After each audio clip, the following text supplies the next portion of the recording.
بسم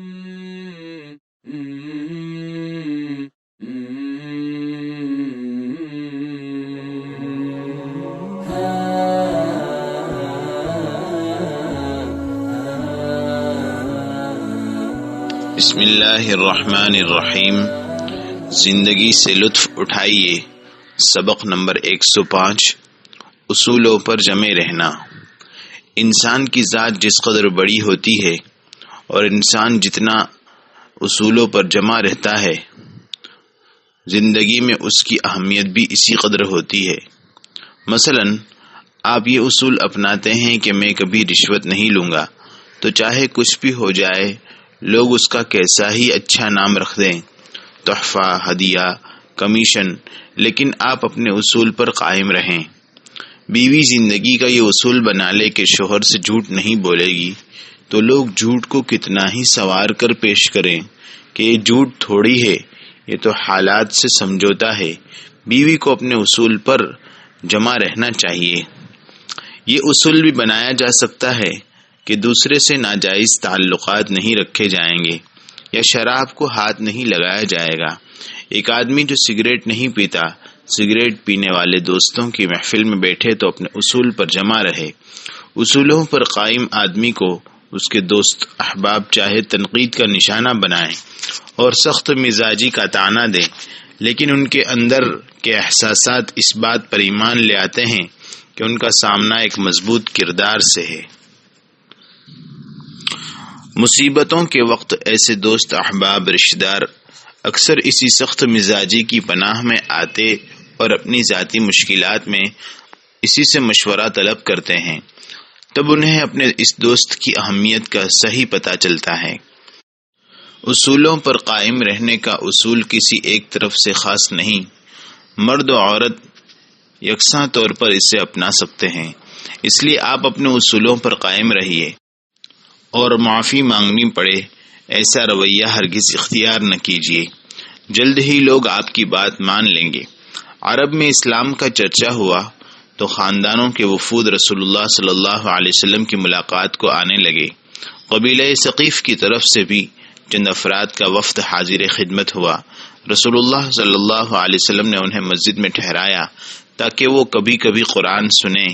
انہوں نے آپ سے سود، زنا اور شراب کے متعلق پوچھا تو آپ صلی اللہ علیہ وسلم نے بتایا کہ یہ حرام ہے۔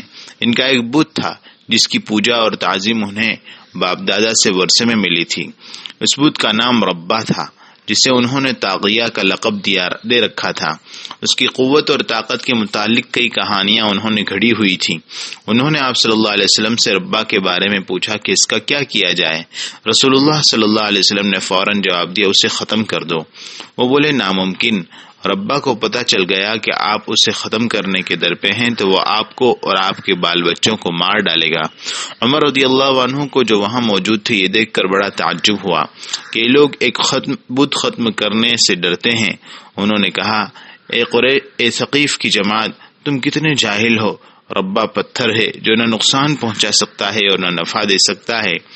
عمر رضی اللہ عنہ کی بات پر انہیں غصہ آ گیا۔ کہنے لگے، ابن خطاب، ہم تمہاری طرف نہیں آئے۔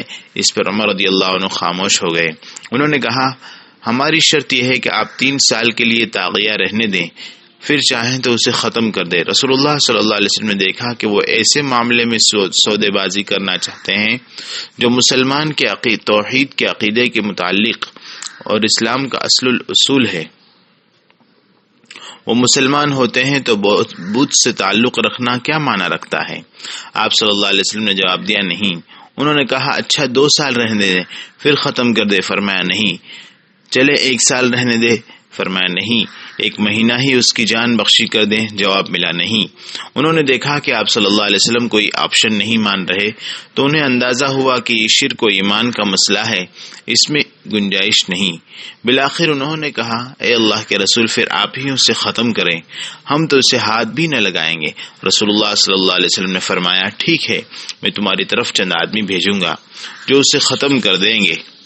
انہوں نے کہا، اور نماز کے متعلق یہ ہے کہ ہم نماز نہیں پڑھنا چاہتے، ہمیں پسند نہیں کہ آدمی کی سرین اس کے سر سے بلند ہو۔ رسول اللہ صلی اللہ علیہ وسلم نے فرمایا، یہ بات کہ تم اپنے بت اپنے ہاتھوں سے توڑو، ہم تمہیں اس تکلیف میں نہیں ڈالتے، اور نماز کے بارے میں یہ ہے کہ اس دین میں کوئی بھلائی نہیں جس میں نماز نہ ہو۔ چنانچہ انہوں نے ان شرائط پر آپ صلی اللہ علیہ وسلم سے معاہدہ کر لیا۔ آپ نے انہیں عہد نامہ لکھ دیا۔ وفد ثقیف کے لوگ اپنی قوم کی طرف واپس گئے، انہیں اسلام کی دعوت دی تو سب لوگوں نے چاہے نہ چاہے اسلام قبول کر لیا۔ اس کے چند دنوں بعد چند صحابہ کرام بت ختم کرنے ثقیف کے علاقے میں گئے، ان میں خالد بن ولید اور مغیرہ بن شعبہ رضی اللہ عنہما بھی شامل تھے۔ صحابہ کرام بت کی طرف بڑھے تو بنو ثقیف گھبرا گئے، ان کے مرد، عورتیں اور بچے گھروں سے نکل کر تماشا دیکھنے لگے۔ ان کے دلوں میں یہ بیٹھا تھا کہ بت ہرگز ختم نہیں ہوگا اور وہ اپنا ڈیفینس کرے گا۔ مغیرہ بن شعبہ رضی اللہ عنہ نے کلہاڑا پکڑا اور اپنے ساتھیوں کی طرف دیکھ کر کہا، اب دیکھتے جاؤ میں کیا کرتا ہوں، تمہیں ثقیف کے لوگوں پر ہنسی آئے گی۔ یہ کہہ کر وہ بت کے قریب آئے، اسے پوری قوت سے کلہاڑے کی ضرب لگائی، پھر زمین پر گر پڑے اور ایڑیاں رگڑنے لگے۔ ثقیف نے یہ دیکھ کر بہت شور اٹھایا، وہ خوش ہو کر کہنے لگے، اللہ مغیرہ کو دور کرے، ربہ نے اسے مار ڈالا۔ پھر انہوں نے صحابہ سے مخاطب ہو کر کہا، اب تم میں سے جو چاہے آگے آئے۔ یکایک مغیرہ اٹھ کر کھڑے ہوئے، وہ ہنس رہے تھے۔ انہوں نے طنز کرتے ہوئے کہا، ثقیف کے لوگوں، میں تو مذاق کر رہا تھا، یہ بت ہے، محض پتھر اور اینٹیں، اس لیے اللہ کی عافیت قبول کرو اور صرف اسی کی عبادت کرو۔ پھر وہ آگے بڑھے اور بت کو ختم کرنے لگے۔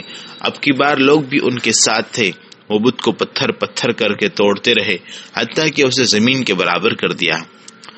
رسول اللہ صلی اللہ علیہ وسلم نے سچ فرمایا، من طلب رضا الناس بسخط اللہ سخط اللہ علیہ واسخط علیہ الناس، ومن طلب رضا اللہ بسخط الناس ورضی اللہ عنہ وارضى عنہ الناس، جس نے اللہ کی ناراضی کے بدلے لوگوں کی رضامندی چاہی، اللہ اس سے ناراض ہوگا اور لوگوں کو بھی اس سے ناراض کر دے گا، اور جس نے لوگوں کی ناراضی کے بدلے اللہ کی رضامندی چاہی، اللہ اس سے راضی ہوگا اور لوگوں کو بھی اس سے راضی کر دے گا۔